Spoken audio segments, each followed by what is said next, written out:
Kamusta mga kapanda? Ito ang mapa natin sa Roadrunner app. Yung kulay blue, yan ang area kung saan tayo babiyahe. At yung kulay pula, yan naman ang heat map. Diyan malakas pumasok ang order. Kaya mas maganda kung pupunta tayo sa area na merong heat map. 30 minutes before our shift ay pwede na tayong mag-time in. At ito ang biyahe natin.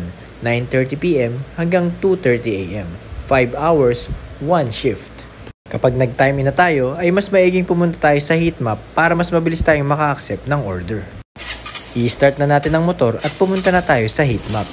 Ito naman ang pumasok na order. McDonald's, double run, 124.45 at meron pang online tip na 50 pesos. Tara, pick upin na natin ang order sa vendor. Siguraduhin din natin na i-double check kung tama ba ang na-pick up nating order at ugma ba ito sa order number. I-update din natin lagi ang customer through chat or tawag kung ano na ang status ng kanyang order at picture para may proof ng delivery. At singilin ng customer kung ito ay collect cash.